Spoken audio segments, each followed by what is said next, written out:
거예요. 배가 출항하자마자. 그때 당시에는 이제 뭐 기상 예보가 어땠는지 모르겠지만 어쨌든 배가 출항을 했어요. 근데 이 큰 태풍을 만나가지고 그것도 부산과 거제도 사이에 뭐 한중간이에요.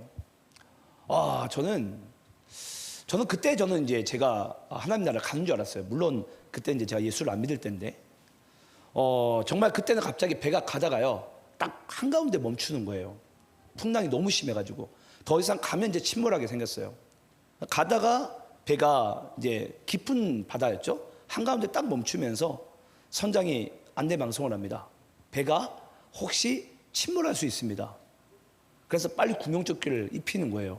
보통 여러분 아시겠지만 여객선은 구명조끼를 안 입습니다. 이제 의자 좌석 밑에 있지. 구명조끼를 입으라는 거예요. 근데 파도가 워낙 심하니까 그 배 안은 거의 아수라장이었어요. 그냥 거기 있는 사람들의 한 5분의 4는 다 구토를 하고 있고요. 여러분 혹시 그거 아세요? 구토가 너무 심하면 사람이 차라리 죽여달라고 외쳐요. 너무 심하면 정말 위에까지 나오거든요. 나중엔 올릴 게 없는데 멀미는 나니까 이제 계속 이제 구역질은 나오는 거죠. 거기 있는 이미 우리 한 요한이나 요런 아이들은 이미 울음바다가 됐고요. 어른들 중에서도 난리도 아니었어요. 제 인생에 아마 그런 기억은 없었던 것 같아요. 이제 그런 상황 가운데 이제 죽었구나. 참 신기하죠, 여러분. 근데 죽었구나라고 생각을 하니까 이 5만 가지의 신이 다 떠오르는 거예요. 어디서 이제 죽어 들은 건 있어가지고 살려달라고. 이제 그랬던 기억이 있어요. 그래서 아마 제가 오늘 우리 본문 말씀 가운데 제자들이 큰 풍랑을 만났지만 아마 그와 유사한 상황이지 않을까. 저는 정말 그때 그냥 제 생을 마감한 줄 알았거든요. 근데 어찌됐건 한 1시간 반 정도 지나니까 이 태풍이 지나가고 이제 부산으로 다시 갈 수가 있었어요. 어찌됐건 저한테는 아주 인생에 둘도 없는 정말 그런 경험이었던 것 같습니다. 근데 여기에 보니까 제가 근데 요즘에 좀 약간 웃기는 소리를 하자면 제가 나중에서야 알았어요.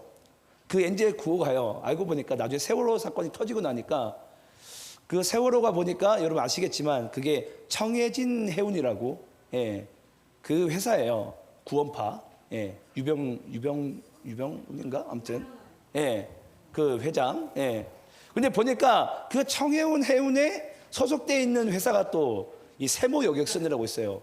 그러니까 그 회사더라고요. 그래서 아찔했어요. 세월호 사건이 내가 될 뻔했구나. 그런 또 에피소드가 있습니다.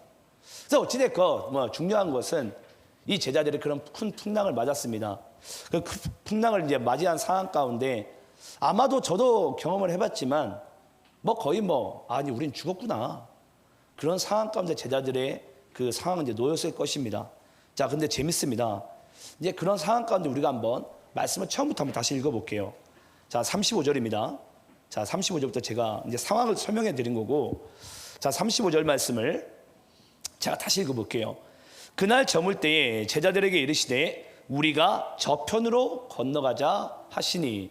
자, 여러분 때는 어느 때죠? 그날 저물 때에. 여러분 혹시 기억나십니까? 이스라엘의 하루 시작은 언제죠? 해가 저물 때입니다. 날이 저물어 갈 때, 빈들에 서 있을 때, 그때가 하나님의 때. 내가 다시 새롭게 시작할 하나님의 때.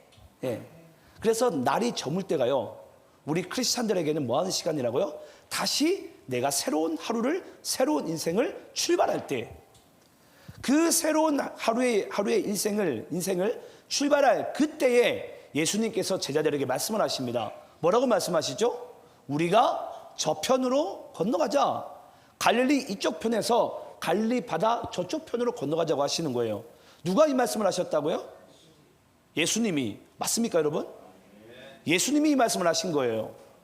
자, 여러분, 근데 예수님께서 분명히 갈릴리 이쪽 편에서 저쪽 편으로 건너가자고 하시는데 제자들이 뭘 만납니까? 광풍을 만나요. 풍랑을. 이게 믿어지세요, 여러분?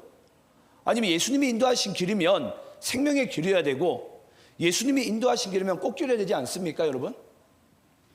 근데 예수님이 가자고 하신 그 길도 우리는 뭘 만난다고요? 큰 풍랑을 만난다고요. 보통 되게 우리 크리스찬들은 그런 착각 속에 빠질 때가 있어요. 예수님이 인도하신 길은, 주님이 함께하는 길은 항상 평탄하다고 생각을 해요. 뭔가 술술 잘 풀리는. 그래서 뭔가 내 인생에 뭔가 꼬이면요, 아 이건 주님이 인도하신 길이 아닌가? 뭔가 고난이 내 인생 가운데 오면요, 아 이건 주님이 인도하신 길이 아닌가? 지금 여러분, 제자들의 상황은요, 풍랑으로 인해서 살 소망이 끊어졌어요. 근데 그 길을 지금 누가 인도하셨다고요? 예수님이. 나는 지금 살 소망이 끊어지게 생겼는데 그 길을 예수님께서 인도하셨다라는 거예요. 별로 안 놀라시는데 저는 되게 놀라워요. 예. 너무 놀라워요. 왜냐? 우리 보통 이런 때 어떻게 하는 줄 아십니까? 도로 빠꾸합니다. 아이 다시 돌아가자. 아 이건 주님이 인도하신 길이 아닌가벼 하면서 다시 돌아가요 우리는. 근데 그 길을 누가 인도하셨다고요? 예수님이. 이게 여러분 너무 신기한 거예요. 이게 여러분들은 지금 전혀 반응이 없는 것 같지만 실제 여러분들이 만약에 그 상황 가운데 닥쳤다고 생각을 해보세요. 보통 우리가 뭐 경상도 남자들은 그러더라고요. 아이 남자 인생 사나이 인생 못 바꾸지. 근데 우리가 항상 뒤로 돌아가잖아요. 네. 자 그런 상황 가운데 어찌됐건 예수님께서는요 지금 제자들과 함께 이 배를 타고 반대편에 건너가자고 하십니다. 자 그런데 여러분 잊지 마세요. 예수님께서 인도하신 그 길도 반드시 뭐가 있다? 경랑이 있다. 경랑이 뭔지 아세요? 예, 경랑이 결국은 풍랑이 맞는 파도를 얘기합니다. 풍랑이 많은 이 파도를 경랑이라고 얘기해요. 그래서 예수님께서 인도하신 길도 경랑이 있구나. 예. 그 경랑 많은 인생 가운데 예수님께서 우리를 새로운 인생길로 주님께서 인도하고 계시다고요. 날이 저물 때에 새로운 인생길로. 뭐하는 상황 가운데? 풍랑을 맞는 상황 가운데. 뭐하는 상황 가운데? 살 소망이 끊어지는 상황 가운데 새로운 인생을 여시겠대요. 새로운 인생을. 그게 지금 예수님께서 제자들과 함께하는 순간입니다. 자 그러면서 자 이제 우리 한번 36절부터 38절까지 한번 다시 교독하면서 읽겠습니다. 36절 제가 읽겠습니다. 그들이 무리를 떠나 예수를 배에 계신 그대로 모시고 가매 다른 배들도 함께 하더니 큰 광풍이 일어나며 물결이 배에 묻혀 들어와 배에 가득하게 되었더라. 38절 자 여러분들이 있습니다. 시작. 예수께서는 그물에서 베개를 메고 주무시더니 제자들이 깨우려 이르되 선생님이여 우리가 죽게 된 것을 돌보지 아니하시나이까 하니. 자 여러분 36절 말씀 다시 한번 띄워주시겠어요? 36절 말씀 잘 보세요. 그들이 무리를 떠나 예수를 배에 계신 그대로 모시고 가매 제자들이 예수님을 모시고 갔다는 표현이 있습니다. 제자들이 예수님을 모시고 갔다. 이 단어가 여러분 상당히 중요합니다. 왜 중요하냐면은 가자고 말씀하신 분 누구예요? 예수님. 근데 지금 제자들의 입장에서 그 예수님을 자기가 그 인도하시는 나라 뒤를 쫓은 게 아니라 뭐 했다고요? 자기네들이 예수님 모시고 간 거예요. 자 상황 설명 잘 해드릴게요. 여러분 제자들은 원래 무슨 사람들입니까? 뱃사람들이에요. 뱃사람들. 배 전문가들. 어부들. 예. 지금 어부들이 지금 이제 배를 타고 갈릴리 이쪽 편에서 저쪽 편으로 가려고 합니다. 여러분 아시겠지만 갈릴리 바다, 갈릴리 호수는요 그렇게 크지 않아요. 그렇게 넓지 않아요. 지금 어부들의 입장에서는 뱃사람들의 입장에서는요 아 이쪽 편 저쪽 편으로 가는 거? 아 우리가 더 잘 알지. 예. 내가 더 잘 알지. 내가 전문가지. 그 마음이 여러분 제자들 안에 있어요. 그러니까 예수님이 이쪽에서 저쪽으로 건너가자고 말씀만 하셨지 중요한 것은 지금 이 주동자는 누구죠? 제자들이에요. 제자들이 도리어 예수님 모시고 왔다는 표현을 합니다. 제자들이. 자, 그런 생각을 해보세요. 질문 한번 해볼게요. 여러분 배에 고물을 싣게 될 때에 고물을 보통 배에 어디다가 싣죠? 앞쪽에 싣습니까? 뒤에 싣습니까? 예. 뭐 바다에 살아봐야 알지. 그렇죠? 예. 예. 뒤에 싣습니다. 뒤에. 예. 배 고물은 뒤에 싣습니다. 배 고물은. 자, 뒤에 실어요. 자, 그러면 예수님께서 그 제자들과 함께 갈릴리 이쪽에서 저쪽으로 건너가시는데 예수님은 고물을 뭘로 삼아 주무시죠? 베개 삼아 주무시는 거예요. 베개 삼아.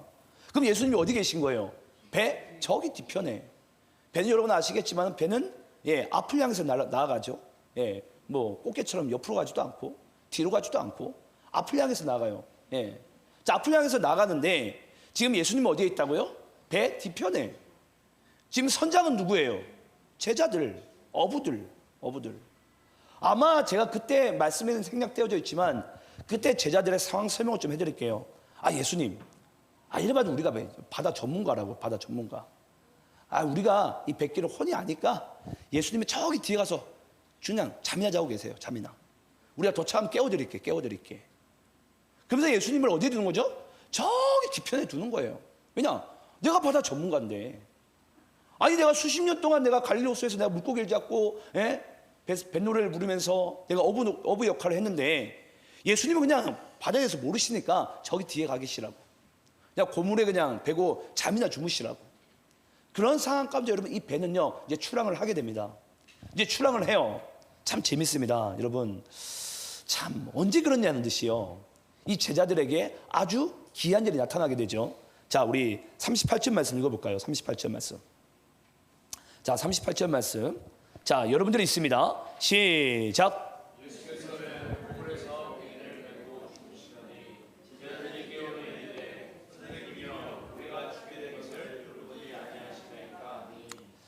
여러분 36절까지도 제자들은요 배 선장은 자기들이었어요. 자기들. 왜냐? 내가 바다 전문가고 배 전문가니까 그냥 예수님은 뒤에 앉아 계셔야 돼요. 저기 꼬리편에. 그것도 뭐 한마디도 말하시면 안 돼요. 그냥 잠이나 주무셔야 돼요. 잠이나. 예. 근데 제자들은 배 전문가니까 이쪽에 저쪽으로 가는 거 누워서 떡 먹기지. 그렇죠? 그 누워서 떡 먹기 그 상황 가운데요 이 제자들이요 큰 광풍을 만나버립니다. 어찌 보면은 여러분 예수님은 이 상황을 이미 내다 보셨을 거예요. 바다 전문가들이 예수님을 모시고 가는 것 같지만은 중요한 것은요 예수님은 그 상황 가운데 어떤 일이 벌어질 것도 아셨을 거예요. 그럼에도 불구하고 예수님 뭐 하신다고요? 거기서 주무시고 계시는 거예요. 주무시고. 여러분 잊지 마시기 바라요. 우리는요 가끔 우리의 인생길에 모든 인생길을 예수님이 인도하셔야 되고 예수님만이 우리 인생의 주관자가 되시고 주인이 되신다고 이야기를 합니다. 우리는 보통. 근데 여러분 진짜 그렇습니까? 여러분들의 각 사람의 삶의 분야에서 여러분들이 흔히 자주 하고 자주 여러분들이 있는 곳에서 정말 여러분들이 예수님이 여러분과 동행한다는 그 사실을 믿습니까? 아니 여러분들의 삶을 진짜 주관한다고 믿습니까? 대개는요 그냥 하루의 출발을 내가 해요. 예수님은 그냥 따라오든지 말든지 내가 먼저 나가요. 내가 먼저 발을 내딛고요 내가 먼저 노를 젓고요 내가 먼저 키를 잡아요. 이리로 갈까 저리로 갈까. 그게 여러분 우리 인간의 모습입니다. 왜냐? 내가 여기 전문가니까 내가 여기 잘 아니까. 근데 지금 제자들의 상황이 어떻죠? 큰 풍랑을 맞는 순간에는요 전문가고 뭐고 아무것도 없어요. 이제는. 예. 저도 그 엔젤 구호를 타봤지만요 선장도 뭐고 뭐 소용도 없어요. 그냥 만약에 그 풍랑에서 죽으면 죽어야 돼요. 그제서야 제자들이요 뭐 하는 줄 아십니까? 뭐 하게 되죠? 예수님께 가요. 그제서야. 여러분 정말 흔히 보는 모습이지 않습니까?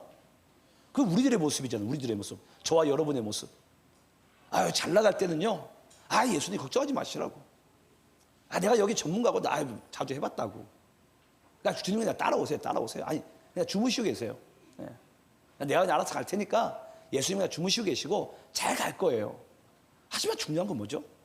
우리의 인생길 가운데 큰 풍랑을 만나버리게 되면요 뭔가 내 인생 가운데 생사가 이제 왔다 갔다 하게 되면요 그제서야 우리는 예수를 찾는 거예요. 정말 우리가 예수를 믿었던 것처럼. 더 재밌는 건 여러분 뭔 줄 아세요?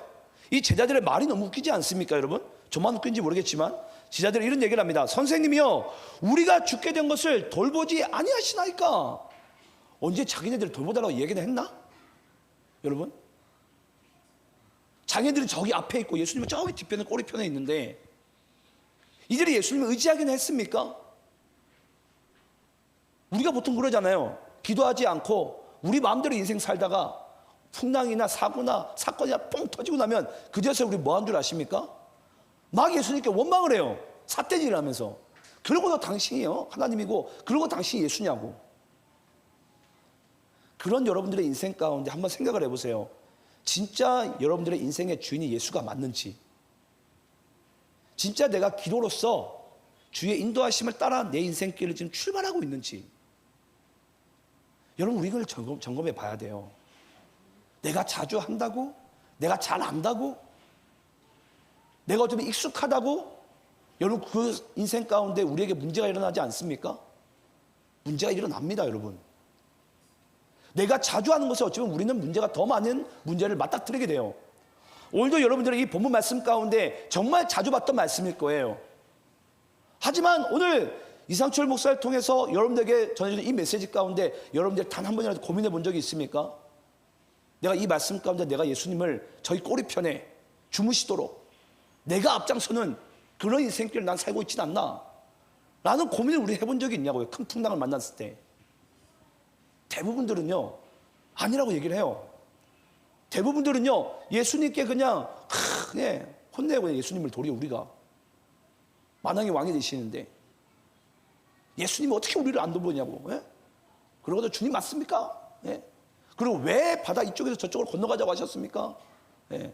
건너가자고 하셨을 때는 자기네들이 좋다고 그냥 내가 자주 가는 길이라고 그렇게 가고선 나중에서의 모든 핑계와 원망과 원인은요 다 예수님께 떠넘기는 거예요.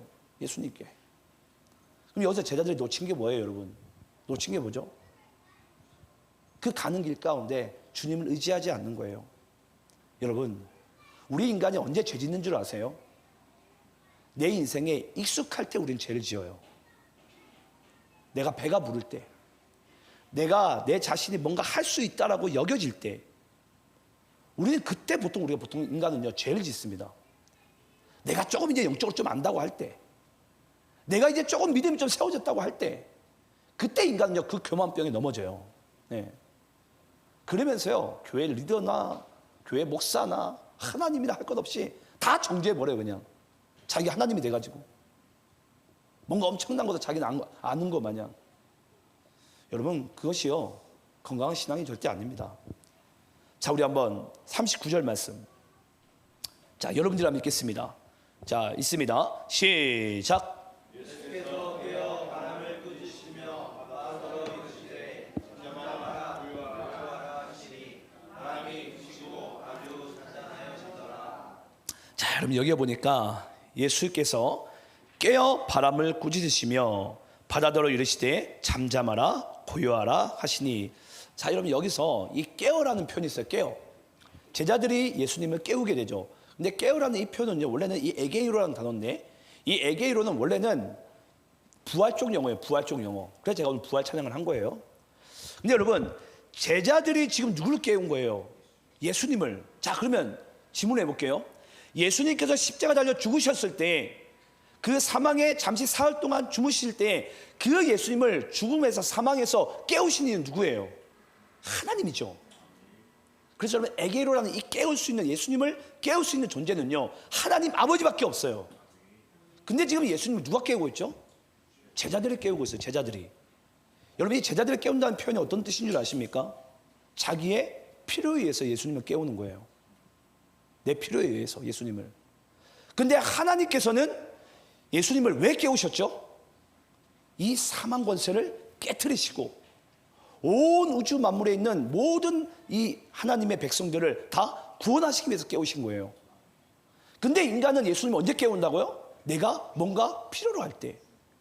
하나님은 예수님을 부활을 도리어 모든 인류를 구원하시기 위해서 하나님은 예수님을 깨우시는 반면에 인간은 예수님을 언제 깨우냐면 내가 필요할 때만 깨우는 거예요.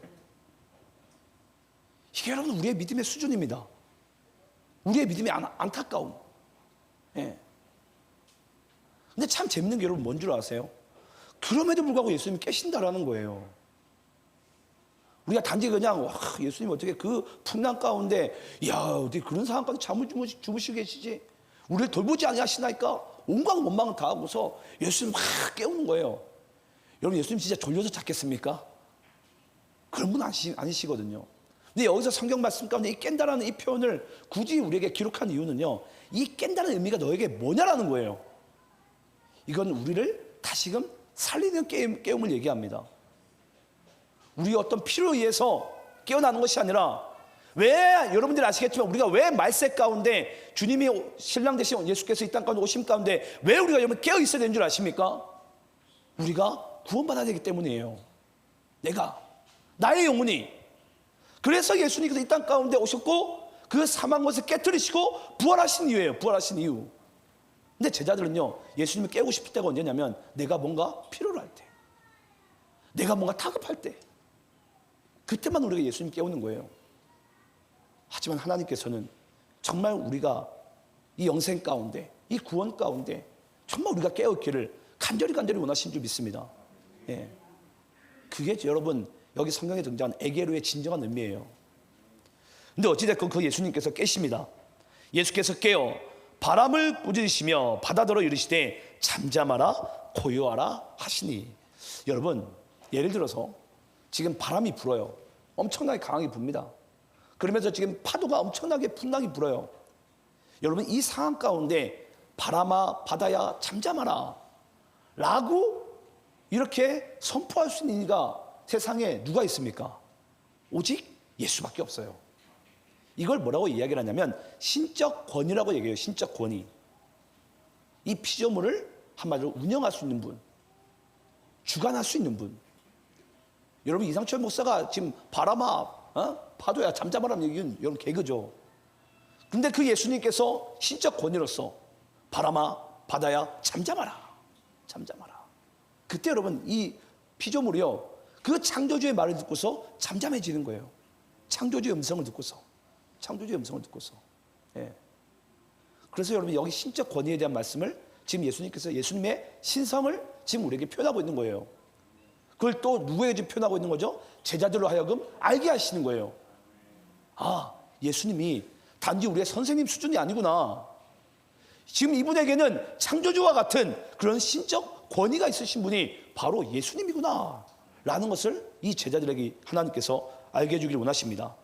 자, 그러면서 또 40절 말씀 읽어보겠습니다. 자, 40절 또 여러분들이 읽겠습니다. 시작.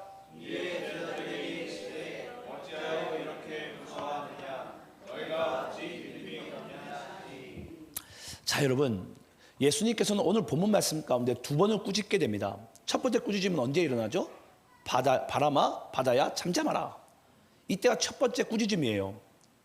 자, 두 번째 꾸짖습니다. 두 번째 꾸짖음이 뭐냐면 40절에 등장하는데 어찌하여 이렇게 무서워하느냐, 너희가 어찌 믿음이 없느냐라고 이야기를 하는 것입니다. 이게 예수님의 두 번째 꾸짖음이에요. 자, 여러분 첫 번째 꾸짖음은요 신적 권위가 이제 한마디로 제자들로 하여금 알게 하시는 거예요. 그럼 두 번째 꾸짖음 뭐예요? 우리 인간에게 그 예수님이 누구이신지를 정확히 너희들의 눈으로 보라는 거예요. 예. 여러분들에게 예수님은 누구이십니까? 내가 뭔가 필요로 할 때 잠시 뭔가 얻게 하시는 분? 또는 나에게 어떤 문제가 발생했을 때 그 문제를 해결해 주시는 분? 그분이 예수님입니까? 여러분 아니에요. 우리의 예수님은요 삼위일체 하나님이시자 우리의 메시아가 되시고 우리의 구원자가 되세요. 우리의 생명의 주가 되세요. 단지 우리가 어떤 문제가 일어났을 때 그 문제만 해결해 주시는 이벤트성의 그런 주님이 아니세요. 근데 우리가 주님을 찾을 때가 언제인지 잘 보시기 바라요. 나는 주님을 언제 찾습니까? 나는 언제 주의 이름을 언제 나는 외칩니까? 그분을 창조주로서 외칩니까? 메시아로서 외칩니까? 아니면 이벤트성으로서 내가 필요할 때만 외칩니까? 그게 여러분 우리가 정말 주님을 어떻게 인식하고 있는가? 예. 그걸 하나님께서 우리에게 말씀하고 있는 거예요. 너희들은 나를 누구라 하느냐? 너희들은 정녕 나를 누구라고 하느냐? 예. 그 예수님만이 우리의 진정한 주가 되신 줄 믿습니다. 우리 한번 갈라디아서 2장 20절 말씀 함께 읽어보겠습니다. 갈라디아서 2장 20절. 자, 저와 여러분 함께 읽겠습니다. 잘 아시는 말씀이지만 함께 있습니다. 시작. 내가 그리스도와 함께 십자가에 못 박혔나니 그런즉 이제는 내가 사는 것이 아니요 오직 내 안에 그리스도께서 사시는 것이라. 이제 내가 육체 가운데 사는 것은 나를 사랑하사 나를 위하여 자기 자신을 버리신 하나님의 아들을 믿는 믿음 안에서 사는 것이라. 자, 제가 여러분께 질문을 해볼게요. 이 갈라디아서 2장 20절 말씀을 잘 기억하시면서 답을 해보시기 바라요. 여러분, 예수를 믿는 것과 예수를 소유한 것과 어떤 게 여러분 더 좋은 믿음이에요? 예수를 믿는 것과 예수를 소유한 것과 어떤 게 더 좋은 믿음이죠? 그렇죠. 소유예요, 소유.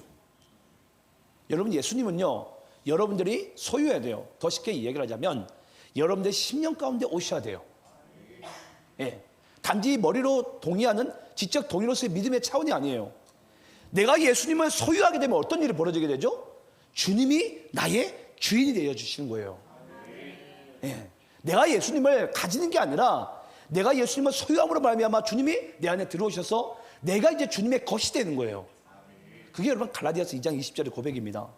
아, 내가 그리스도를 믿는 것은 이제 그분이 내 안에서 사신 바 되는 것이라.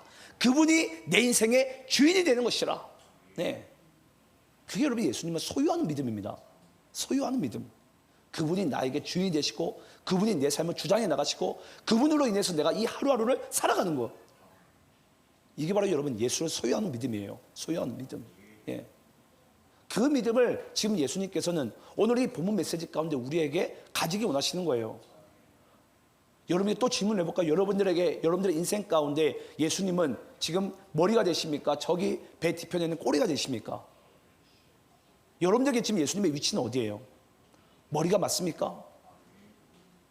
아니면 지금 여러분들의 인생 가운데 예수님은 저기 꼬리편에 있지 않습니까? 또는 주무시고 계시지 않습니까? 예. 뭐와 함께? 고물과 함께. 쓸모없는 고물과 함께 예수님께서 내 인생 가운데 저기 뒤편에 꼬리편에 계신 거예요. 근데 나중에서의 풍랑을 만나보다면요, 예수님께 막 쫓아가요. 고물 취급할 때는 언제고? 예. 막 쫓아가요. 예수님, 우리 좀 살려달라고. 예. 여러분, 그게 오늘날 교회의 믿음인 것 같아요. 네. 너무나도 안타깝죠. 우리 마지막으로 이 말씀만 읽고 마치도록 하겠습니다. 우리 계시록 3장 20절입니다. 3장 20절. 자, 함께 읽겠습니다. 시작.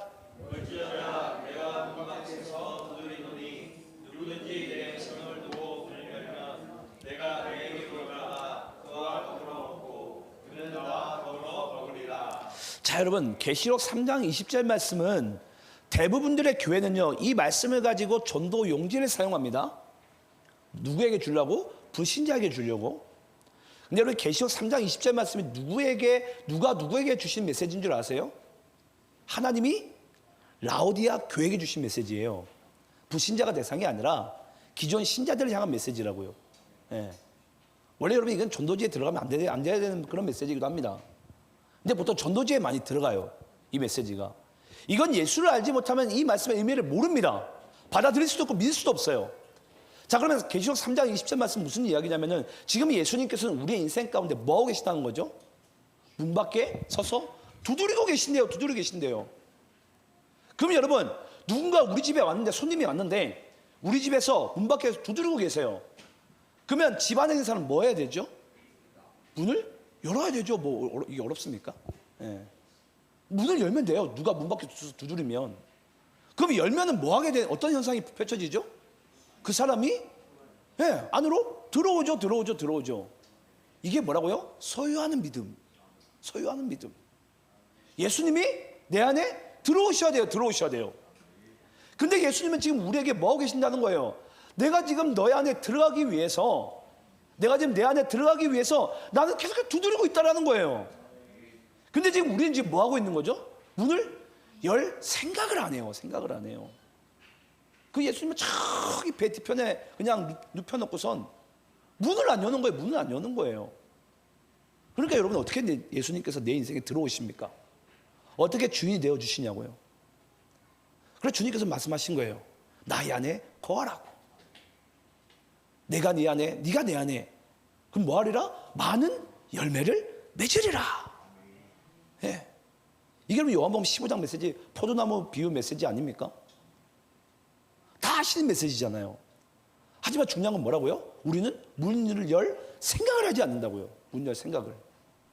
예수님은 계속 두드리고 계신데, 야, 문 좀 열어줘 하지만 우리는 안 여는 거예요. 예수님 우리 안에 들어오셔야 되는데, 예수님 저 지금 바빠가지고요. 예수님 제가 지금 조금 연약해가지고요. 예수님 지금 제가 좀 제 가운데 빠져가지고요. 지금은 안 돼요. 지금 예수님 조금만 이따 열어드릴게요. 네. 근데 여러분, 잘 생각을 해보세요. 이 메시지를 예수님이 어느 교회에 주셨다고요? 라오디아 교회. 여러분, 라오디게아 교회가 영적인 상태가 어떤 상태라고 등장하죠? 계시록 3장에서 미지근한 상태. 예수는 믿는 것 같은데 믿지 않은 애매한, 아주 애매한 상태. 그 애매한 상태 가운데 예수님은 그래도 뭐하고 계신다고요? 문을 두드리고 계신다고요. 네.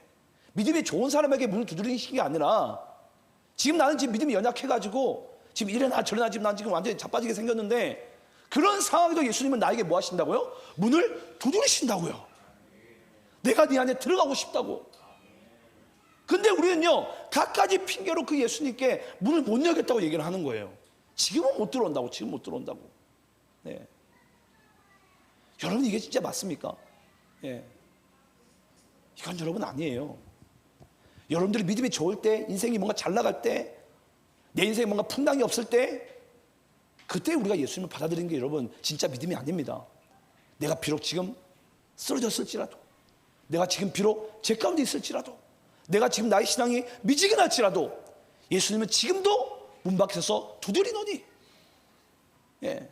그때 저는 여러분들이 믿음으로 문을 열 수 있는 정말 그런 신앙인으로 살아가시기를 간절히 축원합니다.